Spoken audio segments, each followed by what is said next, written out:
Hello and welcome. I'm Nicole Fernandez, and we have with us an entrepreneur, a banker, a social activist, a singer, a loving mother, and a beautiful wife. And secondly, wife of former Chief Minister Devendra Fadnavis, Mrs. Amruta Devendra Fadnavis. Namaste, ma'am. How are you?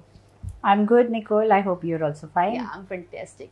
The very first, I would like to congratulate you, like heartily congratulations for all your back-to-back songs you're releasing and the upcoming new song. Like very congratulations. Thank you. The very first question I would ask you is, we know you as a politician's wife. You have an identity, I'm sure. पण आम्ही तुम्हाला असं ओळखतो की the most empowered women of Maharashtra. Who you are as a human being, who you are as a person, like as a woman. Every woman, like you, like any other woman, has a multifaceted personality. She's a mother, she's a wife, she's daughter, she's a daughter-in-law, she's a professional, she's a lady who wants to pursue her own hobbies or her own passions. So there are many women in one woman. So it's like amalgamation of so many characteristics which forms one woman, and it is called Shakti. मी त्यांचं एक म्हणजे नेहमी तुम्हाला troll केलं जातं की तुमचे जे पोझिशन आहे ॲज अ बँकर ती आधी लो लेवलवर होती, आता ती खूप हाय लेवलवर आहे. तर ती त्यांच्या पॉलिटिकल इन्फ्लुएन्समुळे आहे. After he became the CM तुमची एक पोस्ट वाढली. मी बँकिंगमध्ये आता 19 वर्ष होतील 2021ला. 19 वर्षापासून बँकिंगमध्ये आहे. मला कॅम्पसमधनं बँकेतनं सिलेक्ट केलं गेलं होतं. माझं लग्नसुद्धा झालेलं नव्हतं तेव्हा मी प्रोबेशनरी ऑफिसर, कॅशपासनं सगळे डिपार्टमेंट्स हँडल केले. त्याच्यानंतर मी डेप्युटी मॅनेजर झाली, त्यानंतर मॅनेजर झाली, मग माझं लग्न झालं. मॅनेजर नंतरसुद्धा माझं काम चालू होतं. तर लग्नाशी आणि माझ्या त्यातल्या प्रमोशन्सची काही असं खास घेणं देणं नाही आहे. आणि आज मी व्हाईस प्रेसिडेंट आहे, ते पण प्रॉपर हायरार्कीनी एक स्टेप चढून आहे. आणि त्या स्टेप्सला 18 वर्ष जर लागतात तर तुम्ही कोणत्याही बँकरला विचारा, हे ॲव्हरेज आहे, हे काही अभाव ॲव्हरेज नाही आहे. तर मला वाटतं ते जे बँकर आहेत प्रायव्हेट बँक्समध्ये जे काम करतात त्यांना हे नीट कळेल. उलट मला तर किती मला सगळ्यात जास्त फायदा काय होऊ शकला असता देवेंद्रजी CM झाल्यावर, की दुसऱ्या बँक्स मला अजून ऑफर द्यायला लागले, triple salary, 4 times salary, 10 times salary. पण त्या मी नाही घेतल्या, कारण त्यावेळेस मला ते ऑफर आले. मी ॲक्सिस बँकमध्येच राहिली. मी जी सॅलरी आहे त्याच्यात जी नॉर्मल प्रत्येकाची वाढ होते तेवढी माझी होत गेली. मी तिथे राहिली कारण मला देवेंद्रजींवर कोणी बोट उचललेलं नको होतं. तर मला असं कोणी म्हटलेलं म्हणून आवडतही नाही, आणि ते माझ्या मेहनतीवर एक बोट उचलणं असं होतं. म्हणजे तुम्ही जेव्हा गाणी गाता म्हणजे तर लोक तुम्हाला खूप ट्रोल करतात, म्हणजे पर्सनल अटॅक करून ट्रोल करतात. ॲज अ पॉलिटिशियन्स वाईफ तुम्हाला नेहमी बघतात, त्यात बघत नाही की हे वेगळी एक आयडेंटिटी आहे अमृता फडणवीस. मला सर्वात आधी हे मान्यच नाही आहे की महाराष्ट्राचा एक सामान्य माणूस मला ट्रोल करतो. मला वाटतं महाराष्ट्र पुरोगामी आहे, आणि जर मला कोणी ट्रोल करत असेल तर ते राजनैतिक वेस्टेड इंटरेस्टवाले लोक ट्रोल करतात, आणि त्यात त्यांनी भरपूर पैसा टाकून मला ट्रोल केलेला आहे. याचे प्रूफ्स पण आहेत आमच्याकडे. तर या बाबतीत म्हणून मी गातीये, सोशल सॉन्ग गातीये किंवा कोणचंही गाणं आपल्या पॅशनसाठी गातीये एखाद वेळेस, ते एक माझ्या जीवनाचा हिस्सा आहे. आणि जर तो मी पुढे आणतीये तर त्यात मला समाधान मिळतंय.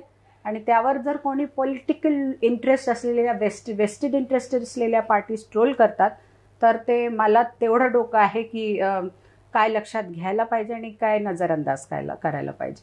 कधी देवेंद्रजींनी तुम्हाला सांगितलं की गाणं गाऊ नको किंवा असे like there is lot of clothes you wear, there lot of you have a different style, your attires are completely different from like previous chief minister's wife. So how would you see, like ever he has stopped you, like you aren't supposed to do this, or like there are some barriers you have to follow? मला वाटतं जशी मी लग्नाच्या आधी होती तशीच लग्नानंतर राहिली, आणि देवेंद्रजी CM झाले तर नक्कीच असे काही कार्यक्रम असायचे जिथे मला प्रॉपरली वहिनी म्हणून ड्रेसअप व्हायचं असायचं. मी तेव्हा तशी व्हायची. कधी वेगळ्या प्रकारचे असायचे तर शालीन पण वेगळ्या प्रकारचे मी कपडे घालायची. ती माझी पर्सनल चॉईस आहे. आणि मला असं वाटतं की ते CM झाल्यावर मी जर स्वतःला पूर्णपणे बदललं असतं ती एक हिपोक्रेसी असती, आणि माझ्यात हिपोक्रेसी नाही आहे. मी जशी होती तशी राहिली. ट्रोलर्स मी अज्युम करते की ते पॉलिटिकल अजेंडा म्हणून करतायत, पण जरी पॉलिटिकल अजेंडा म्हणून करतायत तर सोशल जे आपलं मीडिया आहे ते एक प्लॅटफॉर्म आहे ज्याच्यात मी आपले विचार प्रकट करण्याचा निर्णय मी घेतला स्वतःहून. तसंच त्यांनी तो निर्णय घेतलाय की मला ट्रोल करतील. त्यांच्या बाजूनी ते ठीक आहे, ते ट्रोल करत राहतील, त्यांना 4 पैसे मिळतील त्यात, तेवढं पण चांगलं आहे. आणि मी आपलं गाणी म्हणत राहीन, त्यात मला समाधान मिळेल. What is the inspiration behind your singing? Like inspiration behind my singing is, मी तुम्हाला सांगते लहानपणापासून म्हणते. माझे बाबा डॉक्टर आहेत, पण ते पण क्लासिकल स्वतः शिकलेले आहेत. माझी आजी डॉक्टर होती, ती पण क्लासिकल स्वतः शिकलेली होती. त्यांनी मला आधी शिकवलं, वेगवेगळ्या गुरूंनी मला शिकवलं. जेव्हा मी नागपूरमध्ये असायची तिथेही मी रोटरी क्लब्स किंवा रोटरी आणि वेगवेगळ्या क्लब जायंट्स अशा क्लबसाठी मी गाणी म्हटलेली आहेत. दिवाळी पहाटसारख्या कार्यक्रमांमध्ये पण मी गाणी म्हणायची. आणि मला रियाज मी मनापासून करायची, पण अशी कोणती इच्छा नव्हती की मुंबईला जाऊन मी गाणी म्हणीन. पण देवेंद्रजी CM झाल्यावर मला मुंबईला यावंच लागलं आणि इथे लोक मला अप्रोच करायला लागले वेगवेगळ्या गाण्यांसाठी, काही सामाजिक गाण्यांसाठी, काही कधी कधी ओळखीचे होते ज्यांचे चित्रपट बनायचे, तर त्यांना प्रमोट करायचं असायचं त्यांचं चित्रपट, तर त्यात म्हणून टाका असं म्हणायचे. तर त्यातलीच जी गाणी मला चांगली वाटायची, माझ्या आवाजाला सूट होतील अशी वाटायची, तर मी म्हटली आणि त्यात मला खूप आनंद लाभला. तुमचं जे अरेंज मॅरेज आहे, like but you share a chemistry with your husband, और everybody does I guess. So the very best memory of you with him? मला त्यांची संवेदनशीलता एवढी असेल ती एके दिवशी कळलं जेव्हा आम्ही एक चित्रपट पाहायला गेलो होतो नागपूरला. ते मला आठवत नाही त्याच्यानंतर पण कधी गेलो, पण तेव्हा असा खूप एक इमोशनल राष्ट्रप्रेम असा कोणता सीन आला होता. आणि तेव्हा जेव्हा मी त्यांच्याकडे पाहिलं तेव्हा त्यांचे अश्रू निघत होते. तेव्हा मला वाटलं की बापरे, हे किती इमोशनल आहेत आणि किती म्हणजे त्यांच्यात मनात करुणा आहे ते लक्षात आलं मला. Like, what is the 3 of your best moments, like when he became a chief minister and before that, prior that, did you see any changes as a husband? See, before he was chief minister, like he is today, he used to follow the political parties in power आणि त्यांचे काय कमी असतील त्यांच्यात त्यावर ते बोलायचे, त्यावर ते वार करायचे आणि ते आत्ताही करतायत त्या रोलमध्ये. चीफ मिनिस्टर झाल्यावर त्यांना स्वतः डिसिजन घ्यायचे होते, इम्प्लिमेंटेशन्स करायचे होते, जे त्यांनी खूप छान प्रकारे केले. 20-20 तास काम करायचे ते. आणि तुम्ही मुंबईत कोणची डेव्हलपमेंट पाहून घ्या आज जी ऑलरेडी चालू आहे, ती देवेंद्रजींच्या वेळेस अंमलबजावणी त्याची झाली होती, ते पुढे आणलं गेलं होतं. ट्रान्स हार्बर लिंक असो, रो बोट्स असो, वर्सोवाचं सीलिंग असो, किंवा BDD चॉल्ससाठी असो, किंवा धारावीचं जे न्यू प्लॅन बनवत आहेत ते असो, ते सगळं ऑलरेडी झालेलं आहे. I'll ask you a few political questions because I know you're very much politically aware. So these days farmer agitation खूप होत आहे. फार्मर एक प्रोटेस्ट चालू आहे आणि त्याचा खूप विरोध पण होतोय. म्हणजे त्याच्यावर तुम्हाला काय बोलायचं? कारण की रावसाहेब दानवे जे आहेत त्यांनी एक स्टेटमेंट दिली आहे की ह्यात पाकिस्तान आणि चायनाचा सपोर्ट आहे ह्या प्रोटेस्ट मागे, फार्मर्स प्रोटेस्ट मागे. त्यावर तुम्ही काय बोलाल? फार्मर्स जे बिल आहे ते काय आहे, ते काय करत आहे? It's opening up the market from the farmers. जे MSP आहे that is intact, it is not touching that, it is just opening additional market. हे जे वेगवेगळ्या पार्टीज आहेत जे डिसेंबर 2019ला आपण म्हणत होत्या की APMCमध्ये सगळ्यात जास्त करप्शन चालू आहे, त्याच पार्टीज आता म्हणता अदरवाईज वेगळा स्टँड घेत आहेत. तुम्ही महाराष्ट्रात जर पाहिलं तर हे जे बिल आहे त्याची अंमलबजावणी ऑलरेडी झालेली आहे. इनफॅक्ट त्याच्यावर अजून प्रोव्हिजन्स देवेंद्रजींच्या काळात केले गेलेले आहेत, ज्याच्यात म्हटलं गेलं होतं की न्यूनतम जो हमी भाव असतो, minimum support price, if that is not given to the farmer, the person is subjected to punishment. तर तुम्ही हा नेट लॉ पहा आणि स्टेट वाईज त्याच्यात चेंजेस आणा जर तुम्हाला वाटतंय. जसं ते केलं गेलं आहे महाराष्ट्रात, किती शेतकऱ्यांना त्याचा फायदा मिळालेला आहे. तर मला वाटतं हा एक परत पॉलिटिकल एजेंडा आहे. मोदीजींच्या अगेन्स्ट उभं राहायचं आणि काही फार्मर्स जिनको गुमराह कर दिया गया है उनको और गुमराह करना, उसके पीछे ये एजेंडा है. और बहती गंगा में हाथ धो लो, ये एजेंडा है. बरोबर. पण रावसाहेब दानवेंनी जी ही स्टेटमेंट केली आहे की ह्यात पाकिस्तान चायनाचा हात आहे, ह्यात तुम्ही कितपत सहमत आहात? पहा, I haven't check the details की पाकिस्ताननी कुठून काय केलंय किंवा चायनानी कुठून काय केलंय. मी त्यांच्याकडून हे डिटेल्स घेते रावसाहेब दानवेंकडून, मग मी यावर बोलू शकेन. पण बिल मी वाचलेलं आहे, पाहिलेलं आहे जेवढं, मला वाटतं शेतकऱ्यांना यातनं खूप मोठा मार्केट ओपन होईल. आणि जे आतले मिडलमॅन करप्शन चालू आहे आणि जे इश्यूज चालू आहेत फार्मर्सचे, आज जर तुम्हाला त्याचा इन्फ्रा चांगलं करायचं आहे, फार्म्सचं त्यांची प्रोडक्टिव्हिटी वाढवायची आहे किंवा त्यांना मार्केट द्यायचं, तर हे बिल खूप चांगलं आहे. आता like come to the statement of Modiji, जे ऑनरेबल प्राईम मिनिस्टरचा जे बर्थडे होता लास्ट इयर, जेव्हा तुम्ही त्यांना फादर ऑफ द कंट्री असं करून संबोधित केलं होतं, तर त्यावर तुम्हाला खूप ट्रोल केलं, कारण तुम्ही ते की कंपॅरिझन होतं, father of the nation is only Mahatma Gandhiji and you have compared Mahatma Gandhi with Prime Minister Modi. So how was the comparison between it? Like, see, I still feel, and it is true, that Mahatma Gandhi is father of the nation, okay, but Modi ji, I still firmly say, is the father of modern new India. So आज जो भारत आहे त्यात जेही वेगवेगळे बदल यांनी करायची कोशिश केलेली आहे, काश्मीरमध्ये हो किंवा स्त्रियांसाठी हो गावाच्या, किंवा सामान्य माणसांसाठी आहो, किंवा एक विचारसरणी माणसांची बदलण्याची जो प्रयत्न त्यांनी केलेला आहे, किंवा इंटरनॅशनली जो त्यांनी आपलं इमेज क्रिएट केलेलं आहे भारताचं, असं याआधी कोणीच नव्हतं केलं. आणि ते डिसिजन मेकर आहेत. ते फक्त पेपरवर लिहून नाही त्यांचं होतं, ते पुढे त्याची अंमलबजावणी करतात प्रॉपरली. तर मला वाटतं ग्रेट ॲडमिनिस्ट्रेटर आहेत, ग्रेट विजनरी आहे, आणि यांच्यासारखे आपल्याला कोणीही PM प्राप्त झालेले नाही आहेत भारताला, तर तेच आपले फादर ऑफ मॉडर्न इंडिया आहेत. अमित शाहजी जे आहेत त्यामुळे चाणक्य असं तुम्ही परत ट्विट केलं त्यांच्या बर्थडेला, त्याच्यावर तुम्ही जस्टिफिकेशन द्या. त्यांची राजनैतिक कुशलता, त्यांच्या ज्या नीती आहेत राजनीती, त्या तशाच आहेत. तुम्ही आता हैदराबादचं रिझल्ट पहा, कितीवरून 40वर आले भाजपा, किंवा तुम्ही UPचा रिझल्ट पहा, बाय इलेक्शन्सचे रिझल्ट पहा, सगळीकडले पहा, बिहारचा रिझल्ट पहा एवढ्यातला, तर तुम्हाला सगळीकडनं कळेल की त्यांचं स्ट्रॅटेजायझिंग खूप चांगलं झालेलं आहे. आणि भाजपा आता जी मुसंडी मारलेली आहे भाजपानी, याच्या आधी कधी असे दिवस भाजपाने पाहिलेले नव्हते. जर नव्हते पाहिले तर आज का पाहतायत? कारण टॉपवर आपले असे लीडर्स आहेत, आणि हे दोघं यांना यांच्यासोबत अजून पण किती एक लीडर्स आहेत. नितीन गडकरी जी आहेत ते पण आपल्या जागेत चांगलं काम करतायत. तर यांनी सगळ्यांना मिळून चांगलं ठेवून खूप चांगलं काम केलेलं आहे, तर याचा मला अभिमान आहे.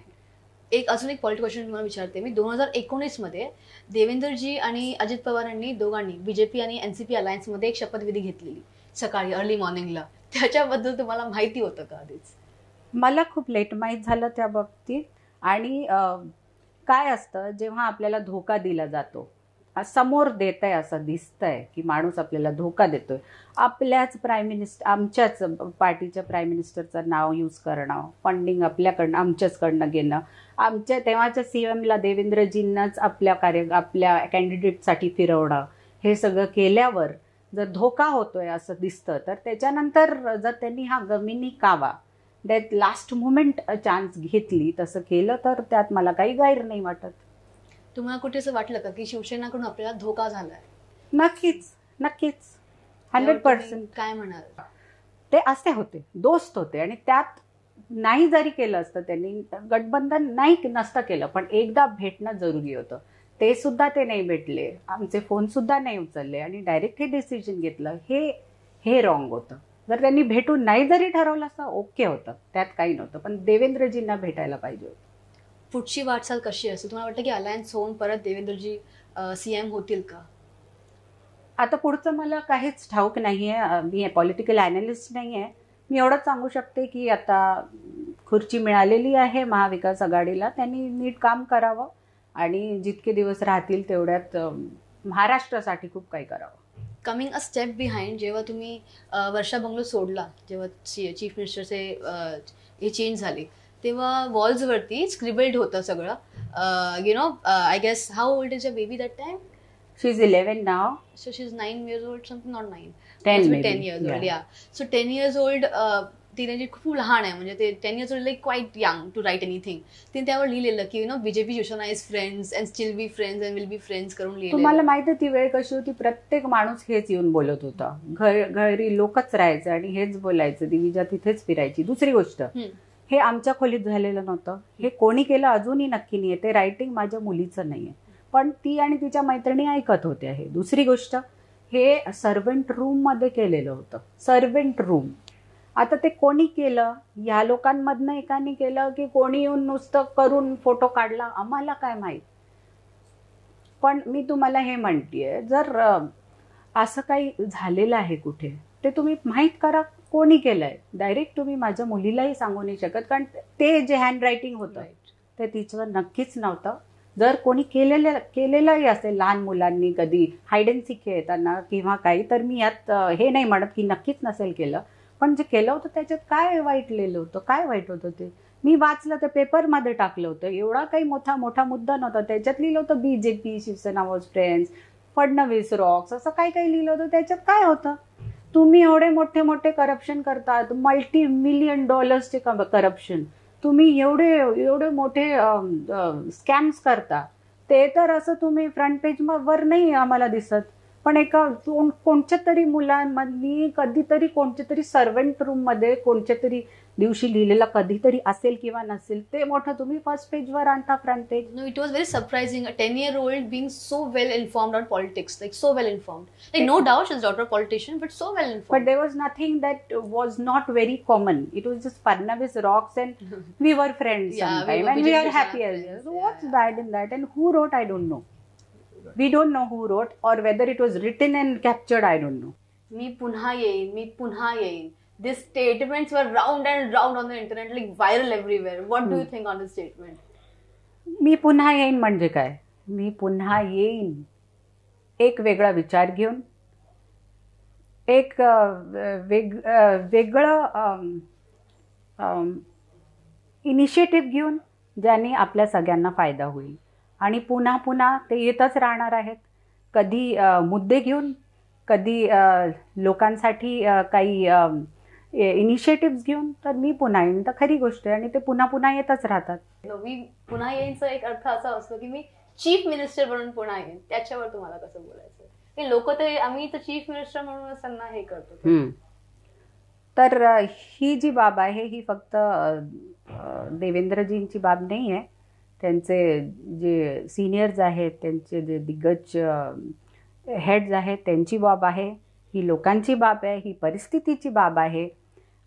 या सगळ्या गोष्टी मिळून अशा गोष्टी विचार केल्या जाऊ शकतात या बाबतीत. म्हणून मी कमेंट किंवा सपोर्ट असं काहीच करू नाही शकत. माझे अजून दोन किंवा 3 पॉलिटिकल क्वेश्चन्स आहेत. तर माझा पुढचा पॉलिटिकल क्वेश्चन असा आहे की जेव्हा कंगना रनौत आणि सगळं जे पूर्ण हे झालेलं एक पूर्ण किस्सा झाला आहे जो, तेव्हा तुम्ही खूप सपोर्ट केलं पुढे येऊन. तर त्याच्यावर तुम्हाला म्हणजे वाय सिक्युरिटीवर तुम्ही घाट की Mumbai police like do you feel still, like I'll come in straight for a question, do you still feel that Mumbai police so unsafe? I never said Mumbai police. तुम्ही माझी ट्वीट्स वाचता, त्याला इतकं रॉंग परसिव्ह केलं गेलंय, मिसकन्स्ट्रू केलं गेलंय. Actually मी लिहिलं होतं हे असं हँडल केलं जात आहे ॲज ऑफ नाव ही केस. जेव्हा तिकडल्या दिग्गज ऑफिसरला इकडे क्वारंटाईन करून टाकलं त्यावेळेसची गोष्ट आहे. इथे तो पूर्ण इन्व्हेस्टिगेशन करायला आला होता तेव्हा क्वारंटाईन केलं गेलं, आणि ते पोलिसांनी नव्हतं केलं, BMCनी केलेलं होतं विथ प्रॉपर इन्स्ट्रक्शन्स. तर त्याच्यात पोलिसचं तर नाव पण नाही. आता पोलीस कोण ओरडतंय मला हेच नाही कळत आहे. And then when you supported Kangana over why security and everything? No, I never supported Kangana over why security. I supported Kangana. You see that also. मी कंगनाला सपोर्ट केलं बिकॉज त्यांचं घर बुलडोझरनी पाडलं गेलं. ओके, ज्याची तेवढी अर्जन्सी गरज नव्हती. त्याचे प्रॉपर प्रोसिजर्स असतात जे कोर्टनी पण आता ताणून धरलं या लोकांवर. मी म्हटलं ह्यांचं बोलणं तुम्हाला आवडत नसेल, मे बी तुम्ही सहमत नसाल, one cannot agree to what she is saying, but अशी स्टेप घेणं इज अगेन्स्ट डेमोक्रेसी, अगेन्स्ट एक जाणत्या राजाच्या हे अगेन्स्ट जात आहे. मी हे सांगितलंय. मला सिक्युरिटीचं तर मी कधी त्या बाबतीत बोलली पण नाही तिच्या. ते दॅट इज बिटवीन हर, तिने काय रिप्रेझेंट केली तिची केस आणि कशामुळे सिक्युरिटी मिळाली हे वेगळी गोष्ट आहे. मी फक्त तिचं घर ह्या प्रकारे तोडलं गेलं, त्यासाठी आता BMC भरपाई द्यावी लागते BMCला.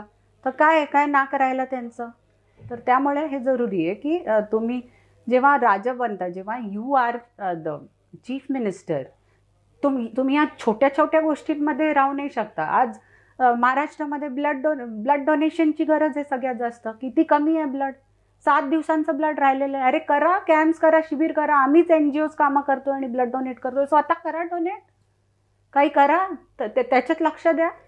हे काय की एक कंगना ॲक्ट्रेस आली, ती आपल्या कमेंट सगळ्यांच्या बाबतीत टाकत असते, एखाद तुमच्या बाबतीत टाकली तर अंगावर चढायचं तिच्या. ते मला नाही आवडलं, त्या बाबतीत मी बोलली, बाकी काही. You stand with Mumbai police. Always I stood with Mumbai police. None of my tweets have anything against Mumbai police. And at times they make them puppets. Right. Any government body. So that's wrong. So do you see it like previously there was Devendra Fadnavis regime. So how was police how were police at that time and the department, how the department is working right now? Do you see any difference between them now and previously? See, Devendra Fadnavis जींच्या वेळेस मी कसं होतं ते सांगू शकते की they had their autonomy, they worked according to their provisions. त्यांना जे समोर खरं खोटं दिसत होतं त्या हिशोबाने ते काम करत होते आणि त्यांच्यावर कोणताही दबाव नसायचा. मी इतकं तेव्हाचं सांगू शकते आणि आत्ताचं आपल्याला सगळ्यांना ठाऊक आहे. देवेंद्रजीने स्वतः एक स्टेटमेंट केलेलं आणि त्यावर खूप चर्चा पण झालेली की नागपूर जेव्हा त्यांचं रिजाईम होतं, जेव्हा ते होते चीफ मिनिस्टर, तेव्हा लाइक डबल झालेले वुमेनवर जे अट्रॉसिटीज होते ते डबल झालेले. So how would you react on it? उनको खुद का स्टेटमेंट है कि ये ऐसे बढ़ गए थे करके. और कल ही देखा जाए तो महाराष्ट्र गवर्नमेंट ने शक्ति ऐसे करके एक नया दिसती है, death penalty for the rapist and right atrocities against women. So how would you see to the whole thing? See, मला हे सांगायची इच्छा आहे, रिपोर्टिंग्स डबल झाले. म्हणजे स्त्रियांचे रिपोर्ट्स घेतले जायचे, पोलीस घ्यायचे आणि कन्व्हिक्शन रेट पण वाढलं होतं. स्त्रियांना जस्टिस पण मिळत होता. ते तेवढं रेट तर आज पण नाही आहे conviction rate. So that is creditable. आणि जर रिपोर्टच नाही घेतला गेला कोणत्या दबावाने तर मग नॅचरली तुम्हाला केसेस कमी दिसतील. तर you can compare that. In fact compare हे व्हायला पाहिजे की आधी आणि आत्ताही स्त्रियांवर अत्याचार चालूच आहेत आणि अशी स्त्री शक्तीसारखी bills are always welcome by at least women like me. So do you really encourage and appreciate the Maharashtra government currently?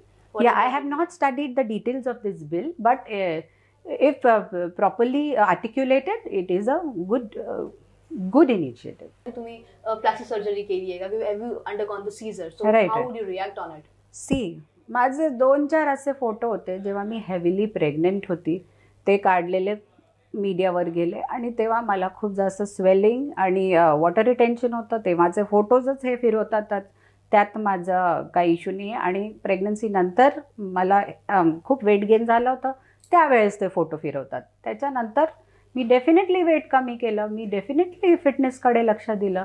आणि जेव्हा मी सगळ्यात जास्त रॅलीज करून यायची, पूर्ण चेहरा पूर्ण सनबर्न झालेला असे फोटोज फिरवतात, मग नॅचरली डिफरन्स वाटेलच ना तुम्हाला. लाइक मी काल एक खूप ट्विटरवर गो थ्रू केलंय बिकॉज आज थोड़ा इंटरव्यू है तो go and write recce about a person, you have to do that. So I was doing that and there was some picture one man had posted of your like when you were young, quite young, as a teenager and at this age. So you have something like difference in your face mask. What would you say on that? Like they always I really don't know what they did and how much they might have edited it. I have no idea. पण जर कोणातही फरक पडला आणि ते मेहनत करून पडला तर ॲप्रिशिएट करा, इन्स्पायर व्हा. तुम्हाला तसं व्हायचं तर व्हा, नसेल व्हायचं तर सोडून द्या, संपा विषय. बीजेपी ऑलवेज क्लेम दॅट आमची जी हे आहे पार्टी जी आहे, आम्ही डायनेस्ट पॉलिटिक्स नाही करतो, डायनेस्ट पॉलिटिक्स नाही करत. तर आपण नाव घेऊ पूनम महाजन असो किंवा देवेंद्र फडणवीस जी असो किंवा पंकजा मुंडे असो, हे सगळे like they all are from quite heavily political family. How would you react? Because there are people like many politicians, I wouldn't name them, who are still not in a range of candidate of CM. See, एका पॉलिटिशियनच्या मुलांनी किंवा मुलींनी पॉलिटिक्समध्ये यावं यात काही गैर नाही आहे. पण त्यांनी आल्या एक्सपिरियन्स नसताना CM किंवा PMचं पदाकडे लक्ष द्यावं, नजर ठेवावी, हे गैर आहे. का? कारण ही पदं जी असतात किंवा कोणत्याही मिनिस्टरचं पद ही खूप क्रुशियल असतात. एक डॉक्टरचा मुलगा डॉक्टर झाल्यावर डायरेक्ट ऑपरेशन्स करायला लागतो का? एक्सपिरियन्स घेतो, वर्षानुवर्ष एक्सपिरियन्स घेतो, असिस्ट करतो, त्यानंतर होतो आणि त्यांनी फरक कोणाला पडतो? एका पेशंटला. पण इथे जर एक मुलगा किंवा एक कोणाचाही मुलगा किंवा रिलेटिव्ह डायरेक्ट CM किंवा PM किंवा मिनिस्टर झाला विदाऊट एक्सपिरियन्स, तर पूर्ण जनतेला फरक पडतो, हजारो लाखो करोडो लोकांना. तर तुम्ही डायनेस्टी इथे नको असायला की तुम्ही डायरेक्ट पोझिशन्सवर जाल. डेफिनेटली तुम्ही पॉलिटिक्समध्ये येऊ शकता, एक्सपिरियन्स घेऊ शकता. देवेंद्रजी तर मेयरपासनं इथे पोचलेले आहेत आणि कॅरेक्टरवर एक पण डाग नाही. आणि त्यांचे बाबा जेव्हा गेले होते ते 16 वर्षाचे होते, तर त्यात काही घेणं देणंच नाही आहे. ते 21 नंतर त्यांनी पॉलिटिक्स जॉईन केलं. तर politics you can join, you have a family background, you should join.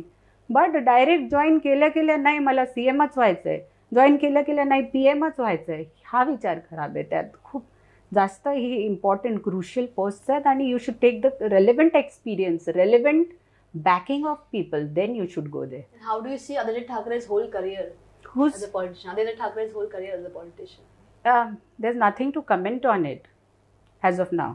Like nothing you would say on it? I know nothing. तर आपल्यासोबत होतं सगळ्यात जास्त एम्पॉवर्ड, लिबरल अँड मॉडर्न महाराष्ट्राचे the most important women. Thank you for watching the interview. Please don't forget to like, share and subscribe the max women. Thank you so much.